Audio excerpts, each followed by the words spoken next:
Let's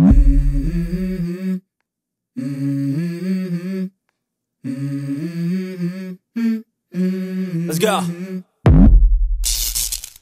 Visiblement, vous semblez avoir oublié c'est qui Shy'm. Elle a survolé Bercy dans les airs, elle a vendu des centaines de milliers d'albums en France, elle a parcouru le pays en jet privé pour aller à la rencontre de ses fans, elle a rempli une tournée de Zénith et a livré certaines des performances les plus marquantes de l'industrie musicale en France. Ça fait beaucoup quand même. De ses débuts tranquilles en tant que chanteuse R&B sous la tutelle de Camaro, en passant par son apogée au rang de pop star française de référence, jusqu'aux différents scandales et au rejet du public français. Aujourd'hui, dans cette capsule musicale, on parle de Shy'm.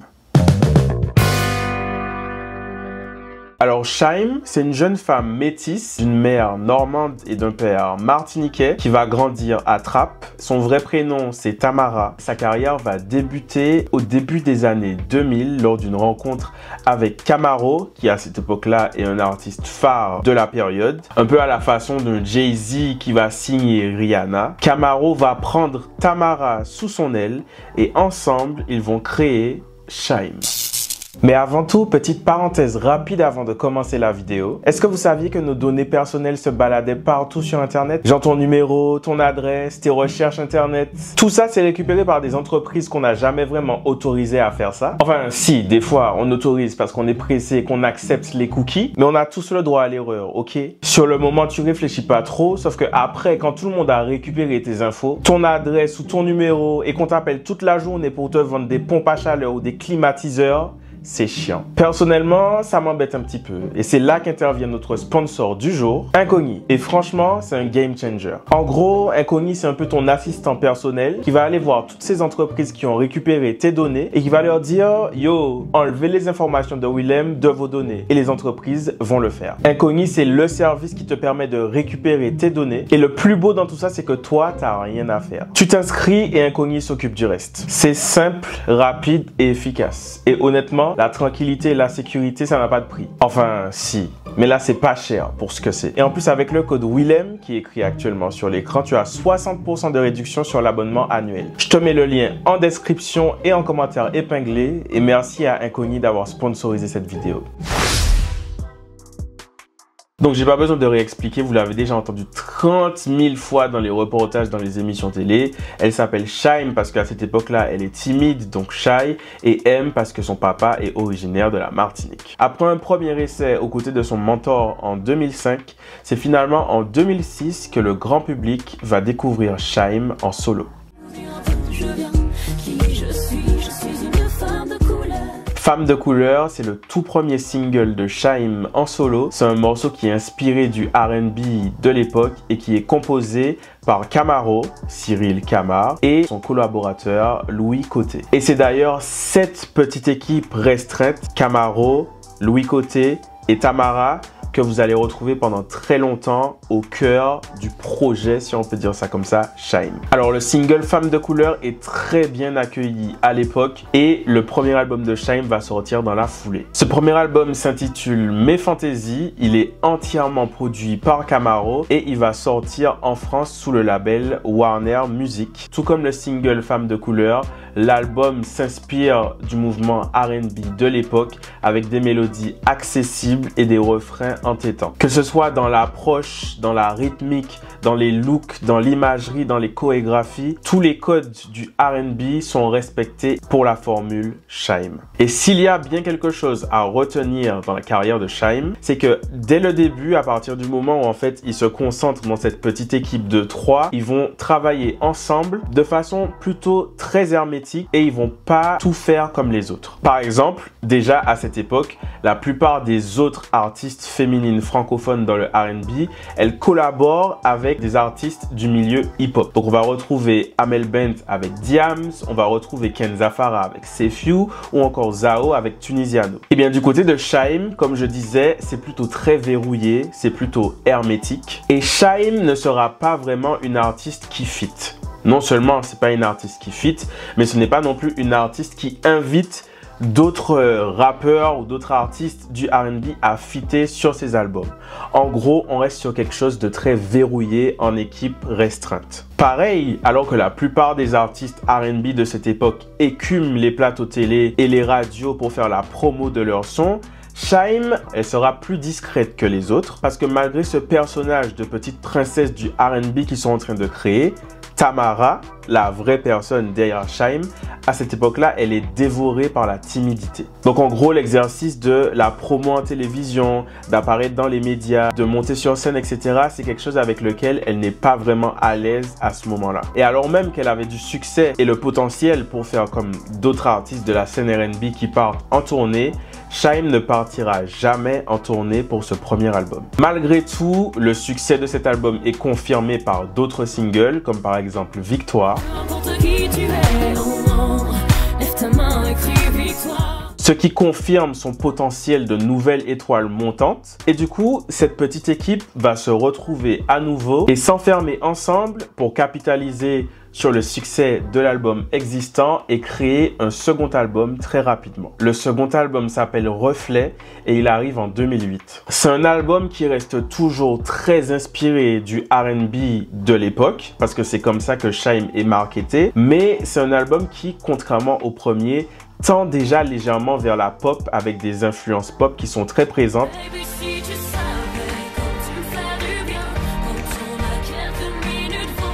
Sans pour autant dénaturer le son R&B, faire fuir tout le public qui est là pour le R&B, puisque bien évidemment sur l'album, on va quand même retrouver des morceaux qui restent très jolis dans le registre R&B, comme le très suave « On n'a pas tout notre temps ». Et même si c'est un second album qui n'a pas été accueilli aussi chaleureusement que le premier au niveau des ventes, c'est un album qui a un score relativement honorable, qui s'est bien vendu et qui a surtout permis à Shy'm de faire la transition entre la Shy'm R&B et la Shy'm pop. Nous sommes désormais en 2010 et le R&B a laissé la place à la pop dans les charts du monde entier. Même les plus grosses stars du R&B se mettent à faire des sons pop électropop. Et cet engouement est marqué sur la scène internationale par l'arrivée de grosses pointures telles que Katy Perry, Kesha ou encore Lady Gaga. Et c'est ainsi que la petite équipe va changer son fusil d'épaule. On range les baggy, on range les tresses sur le côté. Shy'm devient une pop star. Je sais, c'est le premier single du troisième album de Shy'm intitulé Prendre l'air. C'est un album qui est résolument pop, c'est un album qui s'assume complètement en étant de la pop et c'est un album qui marque un tournant dans la carrière de Shy'm où ils vont venir redéfinir qui elle est en tant qu'artiste. Tout d'abord au niveau du look, c'est plus pointu, c'est plus fashion, c'est plus trendy, c'est plus edgy. Elle devient un peu une espèce de mélange français de Katy Perry et de Rihanna. Et dans la musique, on est sur de la full pop, bien mainstream qui s'assume avec 3 ou 4 refrains qui s'enchaînent en 3 minutes. Mais ce qui va vraiment marquer la rupture avec la Shy'm du passé, c'est que la Shy'm du passé qui était un peu timide et qui avait peur de faire de la scène, de la promo, etc., on l'a enterrée en même temps que les baggy. La nouvelle Shy'm, qui est une pop star, elle est confiante, elle est assumée, elle est fun et il faut que ça se sache. Elle va écumer les plateaux télé, les radios pour défendre son projet, ce nouvel album. Mais là où le grand public va vraiment la rencontrer et l'adopter pour de bon, ce sera lorsqu'elle va participer à la deuxième saison de Danse avec les stars sur TF1. Sur une rumba, Shy'm et son partenaire Maxime de Remez. Donc on est désormais en 2011 et Shy'm va participer à l'émission de TF1 Danse avec les stars. Et il faut savoir que l'année juste avant, c'était la première saison de l'émission qui avait été remportée par M. Pokora. Et au moment où M. Pokora a remporté cette première saison, ça a redonné un énorme coup de boost à sa carrière. Donc à son tour, en 2011, Shy'm participe à la seconde saison de Danse avec les stars et petit à petit, elle va rentrer dans le cœur des Français. En tout cas, dans le cœur des Français qui regardent TF1. Et ça fait quand même plusieurs millions de Français chaque semaine. Shaim va complètement briller dans cette émission. Les gens vont découvrir une femme qui est acharnée, qui est talentueuse, qui est attachante et qui surtout est une excellente danseuse et showgirl. Elle va finir par remporter cette seconde saison de Danse avec les stars et à ce moment-là, elle est vraiment propulsée dans une célébrité qu'elle n'a jamais connue jusque-là. En gros, elle va devenir la chanteuse française la plus bankable du moment. Elle va rééditer son album Prendre l'air et y ajouter des chansons dont la reprise En apesanteur qui va devenir un énorme succès.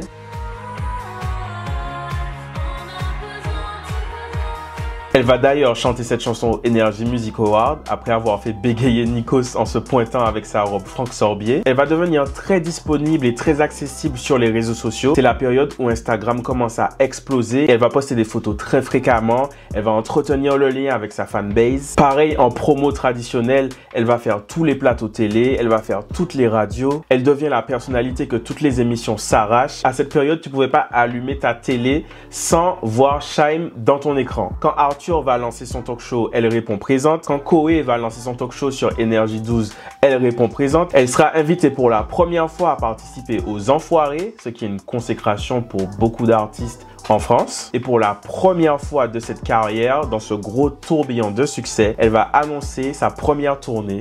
Et quelle tournée? Le Shimmy Tour. Alors le Shimmy Tour, c'est la première tournée de Shaim. Ils veulent en mettre plein les yeux au public. C'est un gros show à l'américaine avec plusieurs danseurs, des décors aériens, des décors terrestres, grand écran, des musiciens de chaque côté de la scène, plusieurs changements de tenue, de look. Et elle va parcourir la France comme ça plusieurs soirs par semaine en chantant dans des zéniths qui seront à chaque fois complets à bloc. Et alors pourquoi arrêter une dynamique qui est si bonne? Dormir, c'est pour les faibles. Du coup, alors même qu'elle est encore en tournée, elle va profiter de ses jours off pour enregistrer son 4e album. Donc la petite équipe va se retrouver à nouveau en studio et dès que Shaim a un peu de temps libre, dès qu'elle a des jours off, dès qu'elle a une petite pause entre deux concerts, en studio et on enregistre l'album. Le but, c'est de capitaliser très rapidement sur l'énorme intérêt que les gens sont en train de lui porter. Et c'est comme ça que seulement quelques semaines après sa sortie de Danse avec les stars, elle va publier un nouvel album intitulé Caméléon. Alors, il faut savoir que Caméléon, c'est un album qui a été enregistré en très peu de temps. La pop est encore plus assumée que sur le projet précédent. Carrément, dans cet album, on va sur des délires carrément un peu dance pop, un peu électro pop.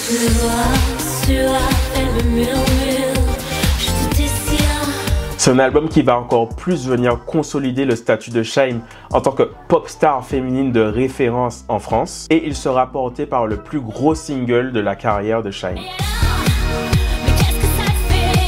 Avec cet album, ils ont vraiment poussé le curseur pop encore plus loin. Même dans sa façon de chanter, on oublie le côté rond et suave du R&B des premiers albums. Désormais, dans la façon de poser la voix, c'est complètement pop. C'est frénétique, c'est espiègle. De tous les pays, de toutes les couleurs. Et l'album va être un énorme succès commercial. Un tel succès commercial que les projets autour de Shaim sont encore plus nombreux et importants. Vraiment, il faut comprendre qu'à ce moment-là dans sa carrière, Shaim, elle est au top du game. Quand tu vas chez Warner Music, il y a des affiches de Shaim dans le hall d'entrée. Elle va traverser la France pour aller à la rencontre de ses fans aux 4 coins du pays. Elle va rallonger sa tournée des Zéniths en rajoutant un 2e puis un 3e leg. Ils vont carrément annoncer un Bercy pour cette tournée. Et un Bercy pour l'époque, c'est énorme. Parce que maintenant, les concerts se sont beaucoup démocratisés et il y a beaucoup d'artistes francophones qu'on retrouve à Bercy. À l'époque, c'est très compliqué. Bercy, c'est un endroit qui est super prestigieux, qui est très compliqué à remplir et il n'y a que les grosses pointures qui font des concerts à Bercy. Ceux qui remplissent Bercy, c'est Beyoncé qui remplit Bercy. C'est Rihanna qui remplit Bercy et là, Shaim remplit son Bercy. Et en plus de remplir son Bercy, ils vont filmer le Bercy pour le sortir au cinéma quelques mois plus tard et le film du concert va sortir en salle partout en France. Shaim aura même droit à son avant-première comme une star hollywoodienne en compagnie de ses fans. Je suis trop contente de l'accueil qui m'est réservé ce soir. Le phénomène Shaim est pourtant toujours aussi disponible pour son public. La chanteuse s'est offerte une très longue séance de dédicace. Cette année de zinzin sera couronnée en beauté par un Energy Music Award, le premier de la carrière de Shaim en tant qu'artiste féminine francophone de l'année. Ça fait quelques années maintenant que je viens au Energy Music Awards que je suis honorée d'être parmi les catégories et c'est la première fois que je le remporte, donc forcément je suis très émue. Ça fait maintenant plusieurs mois que Shaim est omniprésente dans le paysage musical et médiatique français. Et comme souvent, quand un artiste est omniprésent dans le paysage musical et médiatique, le son de cloche commence à changer. Les critiques à son égard deviennent plus virulentes. Elles commencent à agacer une partie du public. Et surtout, elle qui avait été très disponible, très bon public pour participer aux émissions, ben forcément, maintenant que les projets s'accumulent et se multiplient à droite à gauche, ça devient plus compliqué d'être disponible pour tout le monde, d'être disponible pour autant de personnes. Et du coup, c'est à partir de ce moment-là qu'on va commencer à l'accuser de prendre la grosse tête. Non mais évidemment, Alors, mais tu sais que j'ai mon équipe. Mais non, mais Koé, tu sais très bien que j'ai mon équipe autour de moi qui s'occupe de tout ça, mais que je ne peux pas encore me dédoubler. Malheureusement, c'est pas dédoubler, c'est que déjà entre le moment où on demande et le moment où tu viens, il se passe 4 semaines. Bon, je dis rien. Mais ensuite, quand on demande 2 chansons, tu m'as chauffé à la réponse. Ah non, mais je te dis, entre-temps, ça avec les stars, entre la promo, entre ma mère, non mais tu vois, ça fait quand même du monde à gérer. Moi, j'ai plein de trucs aussi à faire. À ce moment-là, on se dit que c'est pas bien grave puisque la tournée se termine. L'exploitation de l'album se termine en même temps que la tournée et c'est le moment naturellement de prendre une pause. Et alors, ça va être la première vraie pause dans la carrière de Shaim. On était habitué depuis quelques années à la voir partout en télé, à l'entendre en radio, à la voir en concert un petit peu partout en France. Et là, pendant plusieurs mois, Shaim va se faire très discrète dans le paysage musical et médiatique français. Ses fans le savent, l'artiste a décidé de faire une pause de plusieurs mois dans sa carrière. Et s'il y a quelque chose qu'on a très bien vu avec l'album Prendre l'air qui a marqué son tournant pop, c'est que Shaim sait comment se réinventer et elle sait comment se servir des codes pour servir une direction ou une mouvance. Du coup, lorsque sa pause est terminée et que Shaim revient avec un nouvel album en 2014, elle se réinvente à nouveau. Elle publie son 5e album intitulé Solitaire. On la découvre avec des cheveux rouges et que ce soit dans l'image ou dans le son, on est sur quelque chose qui se veut plus contemporain, plus adulte, quelque chose de plus organique, parfois expérimental et surtout introspectif. Est-ce pour cela que je suis excentrique? Du coup, c'est un album qui se vendra correctement parce qu'à ce moment-là, Shaim bénéficie encore de sa réputation et de sa grosse popularité. Mais au fur et à mesure de l'exploitation de ce nouvel album, l'engouement autour du projet va s'amoindrir. C'est le moment où le vent commence un peu à tourner pour Shaim. Et elle qui avait fait une très grosse tournée juste avant, elle va annoncer à nouveau une tournée des Zéniths. Sauf que cette fois, c'est un renouveau. On oublie le gros show à l'américaine. On va être sur un show qui est plus minimaliste. On va être sur un show qui est épuré. Il y a beaucoup moins d'éléments sur scène. Il y a beaucoup moins de monde sur scène. Et à l'image de l'album, elle va proposer un concert qui est plus contemporain et conceptuel. Non, je ne serai pas seule, évidemment. J'aurai mes musiciens et mes danseurs. Combien de danseurs vous avez? C'est un vrai show? C'est un vrai spectacle? Écoutez, j'en aurai 2. À la différence du premier show, j'ai voulu repartir à l'image de l'album finalement, de faire une tournée, un show assez sobre et simplifié. Du coup, une partie de son public est déroutée par ce parti pris et les salles, les zéniths sur cette tournée seront moins remplies que sur la tournée précédente. Pareil, au niveau du public, la critique va se faire plus facile. On critique ses performances en télévision, notamment lorsqu'elle a chanté son single L'effet de serre sur TF1. Vraiment, je comprends pas pourquoi les gens se sont choqués de cette performance en particulier, alors qu'en fait, dans le monde de la musique, il existe genre des milliers de performances où les meufs sont en body avec leurs cuisses, les bras, les ins dehors, en train de chanter. Je sais pas pourquoi genre cette performance en particulier a choqué les gens. Peut-être parce qu'elle était dans un lit en nuisette avec quelqu'un en prime time à la télé, mais c'est de l'art. Je pense qu'il faut désexualiser son esprit, mais bon, ça c'est un autre débat. En bref, c'est une période qui est en dents de scie pour Shaim. D'ailleurs, ce ne sont pas mes termes, ce sont ses termes à elle pour décrire cette période de sa carrière. Une bonne partie du public lui tourne le dos et ça laisse une grosse zone de flou pour la suite de sa carrière. Nous voici donc en 2017, 3 ans après l'album Solitaire qui a refroidi le public, Shaim revient avec l'envie de reconquérir les Français. On l'a vu, c'est une artiste qui aime jouer des codes et se réinventer, et c'est exactement ce qu'elle va faire cette fois-ci. Elle va se réinventer, ou plutôt elle va s'inventer. Ce qui a saoulé les gens, c'est le personnage de Shyme. Donc on va essayer de vous faire oublier le personnage de Shyme et on va vous montrer qui est la vraie personne derrière ce personnage, à savoir Tamara. Et donc pour la première fois de sa carrière, après 5 albums qui sont déjà sortis, Shyme va écrire des chansons pour la première fois. Elle est auteure et dans ce 6e album, elle va se raconter sans extravagance, sans fioriture, sans excentricité. Et on va découvrir Tamara, la vraie femme derrière le personnage, qui elle est plus simple, et plus sensible, et plus authentique.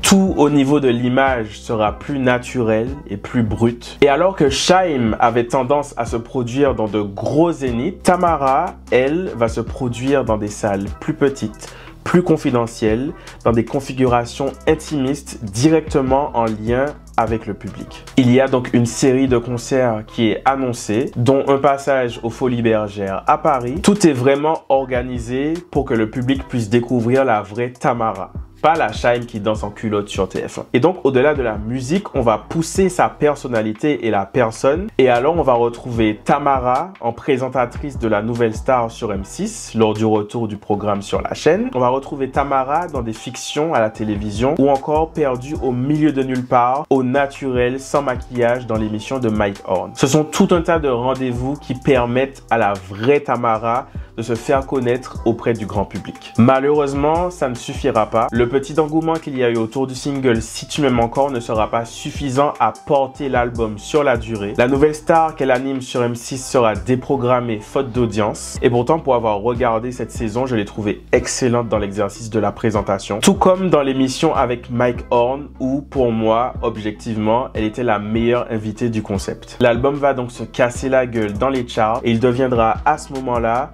le plus gros échec commercial de la carrière de Shyme. Donc on est maintenant en 2019. Tamara a essayé de se montrer sous son vrai jour pour que le public la découvre vraiment, mais le public n'était pas sur ça. Donc Tamara va retourner dans le placard, elle va prendre ses plus beaux habits de Shyme, ses plus belles perruques de Shyme, elle va les réenfiler et en 2019, Shyme est de retour. Encore du people, du people, du people, du people. Alors à cette époque, le paysage musical français a encore évolué. Les sonorités afro, caribéennes, R&B sont de retour sur le devant de la scène avec une domination du streaming. Et donc dans ce marché en pleine évolution, Shyme, qu'il y a quelques années était l'artiste francophone de référence, elle a laissé sa place au Aya Nakamura et au Imenes. Shyme va donc s'inspirer de cette mouvance pour tenter sa transition streaming avec l'objectif de séduire un nouveau public et de récupérer celui qu'elle a perdu. C'est ainsi que va naître le projet Agapé, le 7e album studio de Shyme. Et avec cet album, pour la première fois de sa carrière vraiment, Shyme va renouveler son équipe de production. Vous vous souvenez du trio Tamara, Cyril Camar, Louis Côté qui se retrouvaient en équipe verrouillée pour faire les albums de Shyme? Eh bien, sur ce 7e album, Shyme va venir chambouler tout ça. Et ce n'est plus Camaro qui sera la tête pensante du projet, puisque Shyme va confier les commandes de cet album à Teufa. Pour ceux qui le connaissent pas, c'est le gars qu'on voyait à l'époque dans TPMP qui faisait le DJ sur le plateau de l'émission. C'est tout simplement l'un des plus grands producteurs en France dans le milieu urbain, et qui de mieux que lui pour produire ce 7e album de Shyme. Et ce n'est pas la seule chose que Shyme va chambouler, puisque pour la première fois de sa carrière, elle va inviter une ribambelle d'artistes à participer à son projet, soit des collaborateurs, auteurs ou des artistes en featuring. Quand j'entends le doux son de ta voix, je suis content de t'avoir à mes côtés près de moi. En gros, la stratégie avec ce projet, c'est de reprendre les codes de l'urbain. Et donc, pour annoncer ce nouvel album et cette nouvelle ère pour Shyme, ils vont reprendre un procédé très connu dans le milieu hip-hop urbain, la diss track. Tu veux mon cul, va faire la queue derrière Damso. Shyme va donc sortir le morceau Lago. Enfin, officiellement, c'est pas elle qui a sorti le morceau. Il y avait une espèce de stratégie marketing en disant que le morceau a leaké, sauf que les gars, on sait que le morceau n'a pas vraiment leaké. Et dans ce morceau, elle répond au punchline de Damso. T'es passé partout comme la chatte de Shyme. Je sais pas si c'est vrai, mais je la baiserai au calme. Quelques temps après va arriver le premier single de l'album, qui est en réalité un double single. D'un côté, la chanson Amiens en featuring avec Joker. Et de l'autre, Puerto Rico avec VG Dream. Que ce soit dans l'image ou dans le son, le but c'est de montrer que Shyme est de retour. La Shyme que vous avez aimée est de retour. Celle qui est fun, celle qui danse, celle qui s'amuse. Donc l'album va sortir et c'est un album qui est bien produit, qui est bien réalisé et qui s'inscrit totalement dans la mouvance de l'époque. Et ce qui est important, c'est que dans cet album, Shy'm ne cherche pas à se cacher. Elle se cache pas de ses échecs passés. Au contraire, elle va en parler. J'ai connu des nuits à 5h du mat. J'ai perdu l'estime pour quelques points d'audimat. Pour la première fois en musique, elle aborde certains doutes, certaines déceptions qui sont très lourdes, notamment à travers un morceau intitulé Absolème. Tu caches à tes camarades les angoisses qui te rendent malade, mais moi je connais ta mascarade, Tamara. Absolème, c'est pour moi le plus grand morceau de la discographie de Shy'm. Si vous connaissez pas cette chanson de Shy'm, je vous invite à aller l'écouter. Je suis fatiguée mais je n'ai pas sommeil.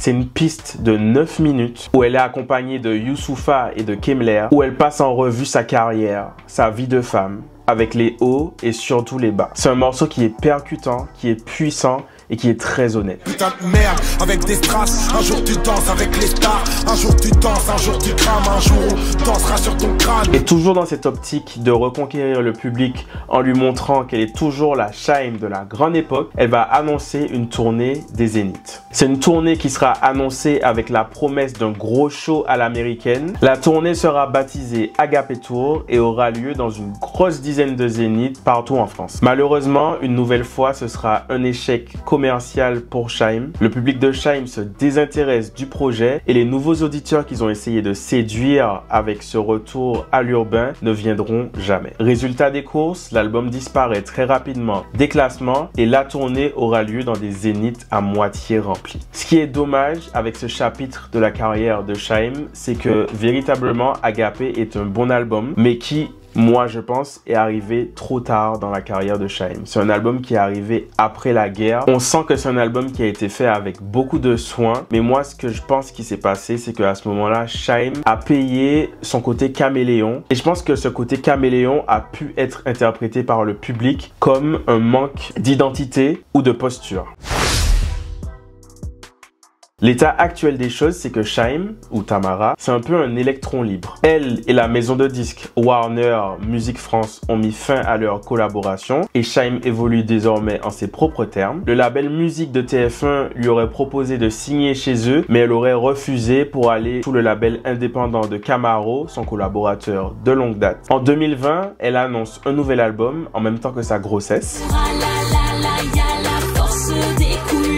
Finalement, cet album sera reporté, puis annulé. Puis elle rencontre de nouveaux collaborateurs, tels que la chanteuse martiniquaise Meryl, et un nouvel album va naître, puis sera annoncé.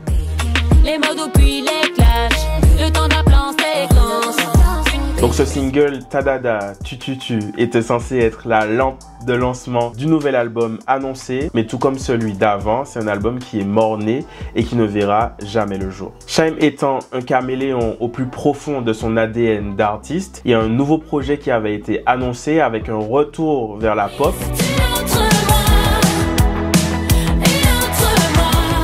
Et comme pour les deux autres projets juste avant, ce projet ne verra jamais le jour. Pour conclure, je dirais qu'on a un peu cette impression qu'ils sont sans cesse à la recherche du son, de l'imagerie, de ce que les gens pourraient attendre de Shy'm, de ce qui pourrait plaire aux gens venant de Shy'm. Moi, ce que je pense, c'est que Shy'm est et restera Miss France 2, pardon.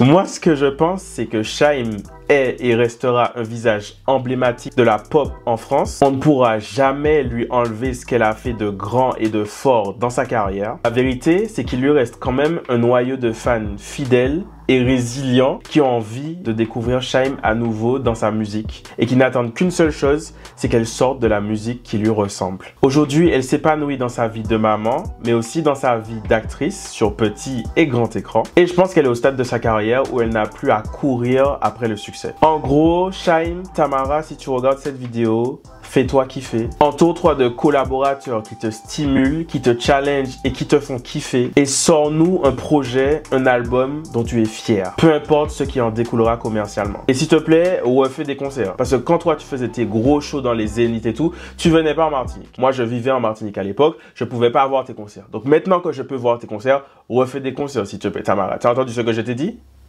Merci, bisous. Et bien voilà, cette capsule musicale est maintenant terminée. Merci à vous d'avoir regardé la vidéo jusqu'ici. J'espère que vous avez regardé toutes les pubs pour que mon AdSense puisse tomber tranquillement à la fin du mois prochain. Je vous fais des bises. N'hésitez pas à me dire en commentaire des artistes ou des thèmes que vous auriez aimé que j'aborde dans les prochaines capsules musicales parce que cette année, il y en aura pas mal. D'ailleurs, si vous découvrez ce format sur ma chaîne, salut. C'est un format qui va revenir sur ma chaîne pas mal cette année. Donc si ça vous a plu et que vous n'êtes pas encore abonné, abonnez-vous. Je vous rappelle que vous pouvez récupérer vos données grâce à Incogni et que grâce à mon code Willem qui s'affiche actuellement sur l'écran, vous avez 60% de réduction sur l'abonnement annuel. Je vous ai mis le lien en description et en commentaire épinglé. Et une nouvelle fois, merci à Incogni d'avoir sponsorisé cette vidéo. Si vous avez regardé cette vidéo en journée, je vous souhaite une très belle journée. Si vous l'avez regardée en soirée, je vous souhaite une belle soirée. Et je vous donne rendez-vous dimanche prochain, 17 h, même endroit, pour une nouvelle vidéo. Let's go. La vidéo que tu étais en train de regarder est maintenant terminée. Mais c'est pas grave, tu peux toujours regarder celle-là. Tu peux aussi écouter ma musique en cliquant juste là. Et surtout, tu peux t'abonner juste ici.